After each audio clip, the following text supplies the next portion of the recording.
السلام علیکم۔ بسم اللہ والصلاۃ والسلام علی رسول اللہ۔ سوال آگے جی، نمازی نماز پڑھ رہا ہو تو آگے سے کہاں تک گزرا جا سکتا ہے؟ حدیث مبارکہ میں ہے، صحیح بخاری کی حدیث ہے کہ کوئی نمازی نماز پڑھ رہا ہے تو آگے سے کوئی گزرنے کی کوشش کرے تو نماز پڑھنے والا اس کو روکے، دوسری دفعہ گزرنے کی کوشش کرے تو نماز پڑھنے والا اس کو روکے، تیسری دفعہ گزرنے کی کوشش کرے تو اس کے ساتھ لڑائی کرے، وہ شیطان ہے۔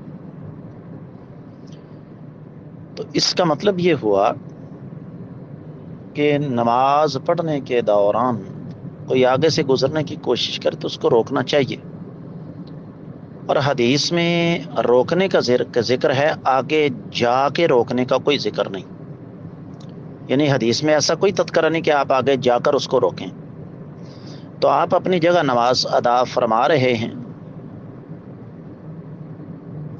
تو کوئی آگے سے گزرنے کی کوشش کرتا ہے تو آپ کے پاس اس کو روکنے کا مہذب ترین، آسان ترین، مناسب ترین طریقہ یہی ہے کہ آپ اپنا بازو آگے کر کے اس کو روکیں گے،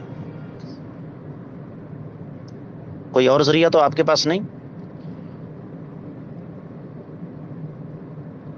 اس کا مطلب یہ ہوا کہ آپ کی نماز ادا کرنے کے دوران کوئی ایسی جگہ سے گزرتا ہے جہاں تک آپ کا بازو لمبا کے ہونے سے اس کو نہیں روکا جا سکتا، تو پھر آپ اس کو نہیں روک سکتے، اور وہ جگہ نیچے سجدے والی جگہ بنتی ہے۔